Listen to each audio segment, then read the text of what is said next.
I would now like to introduce the founder and director of Asha, Dr. Kiran Martin. 23 years ago, as a young paediatrician responding to a cholera outbreak in a South Delhi slum, Dr. Martin was a woman with vision.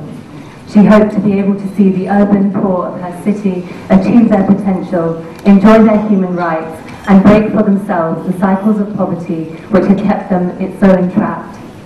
Today, she is seeing her vision made reality as Asha offers hope to over 13% of Delhi's slum population through its internationally acclaimed model of urban development.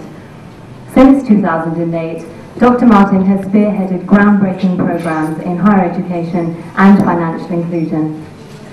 4 years on, and she has seen what began as tentative explorations release whole batches of slum children making their way in the world of higher learning.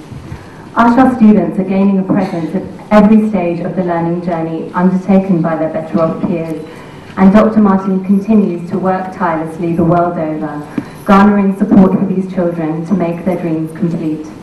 Dr. Martin, I invite you to give the first address of the evening as we mark the beginning of this wonderful celebration.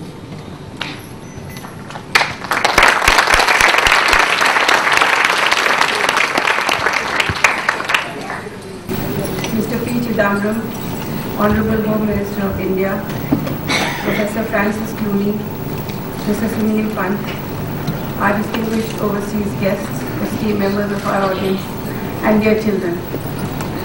It is my great pleasure and privilege to welcome you this evening. Words almost cannot express the pride and joy I feel looking out at the faces of these children. I have seen many of them as infants, watched them learn to read, and listened as they told me of how they long to study and become engineers, teachers, and social workers. They have amazed me time and again with their enthusiasm in the face of the bleakest poverty. From the time I first began my work in the slums in 1988, these children have inspired me and helped shape Asha's work. Today, Asha reaches over 400,000 people in slum colonies all over Delhi, not only in education, but also through healthcare, empowerment, financial inclusion, and environmental improvement. None of the children you see before you would be here this evening without the other aspect of our work with slum communities. Our healthcare programs help produce healthier babies and children.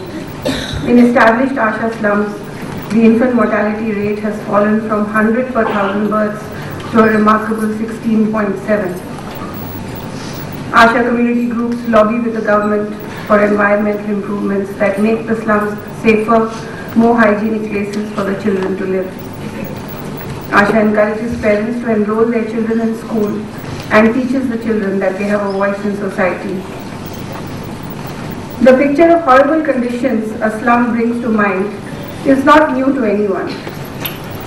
But stepping into an Asha area shows that there is an alternative to the way in which the urban poor can live. Clean paved streets, functioning water pumps, and spotless public toilet complexes are just some of the results of community grassroots advocacy. But more than this, an Asha slum is a different type of place. Not one of intergroup tension and poverty-driven despair, but a real united community determined to improve the slum and the lives of its inhabitants. Despite these successes, I knew that higher education was the only way to help these children overcome poverty once and for all. But it wasn't until 2008 when I invited our distinguished chief guest this evening, then India's finance minister, to visit an Asha slum that this possibility became real.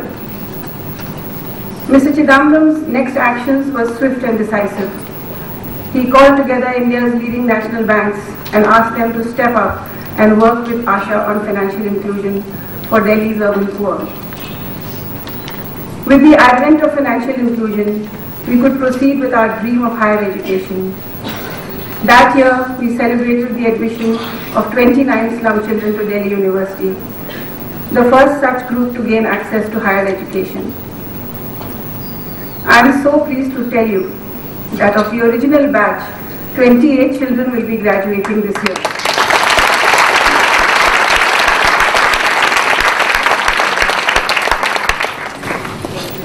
As we see them complete their degrees, we are forever grateful to you, Mr. Chidambaram, for that visit you made in January 2008. From 29 students in 2008, we saw 106 students admitted to Delhi University in 2009, and this went up to 145 in 2010. Many of you must have read in the papers about the extraordinarily high cutoffs for Delhi University this year. But against all odds, this year, 173 students have secured seats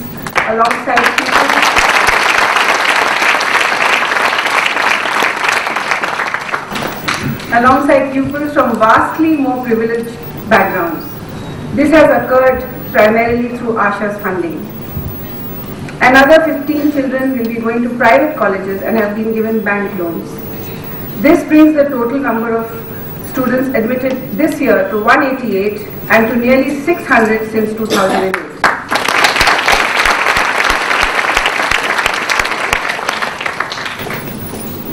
I am particularly thrilled at the achievements of the girls who have overcome huge social and cultural barriers. But in the midst of this joyous celebration, I must speak seriously to you all about the future of higher education for the urban poor in our country. There are currently 1 million children under the age of 18 in Delhi's slums. The main barrier that stands in our way of helping more children like these is a lack of resources. I think the time has come for the corporate sector of India to stand up and give back. Our country has given them so much, and they should now show leadership and action to reduce the burden of poverty.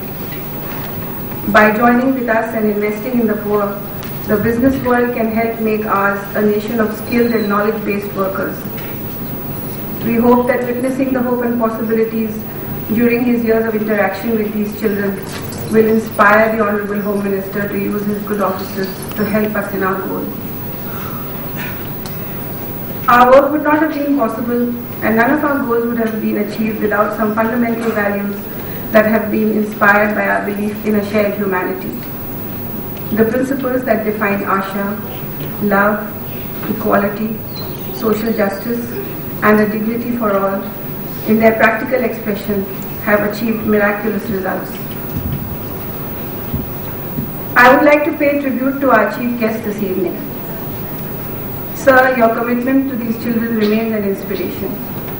They can look ahead to bright futures with lighter hearts and clearer minds, thanks to your example and encouragement. Your tireless determination to extend equal rights and justice to all the people of this country provides the affirmation I need to continue my own work among the poor. To Professor Clooney, I am proud to call you a friend.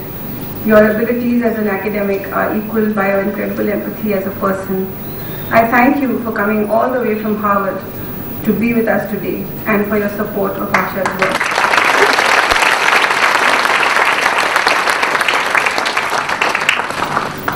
Mr. Kamath and Mr. Pant, I salute your willingness to be social leaders by bringing about inclusive financial services.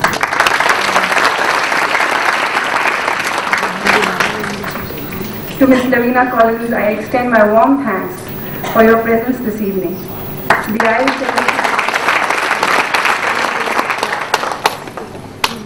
The Irish Embassy has been our partner for the last 12 years, and I will never forget the support Asha has received from the Irish government and the Irish people.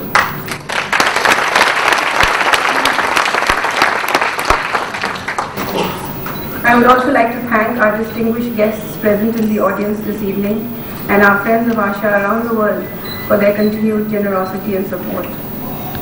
And to all you dear children, I could not be happier for you.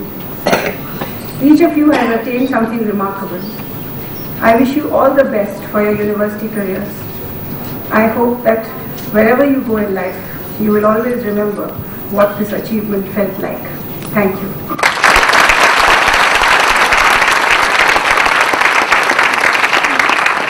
Thank you, Dr. Martin.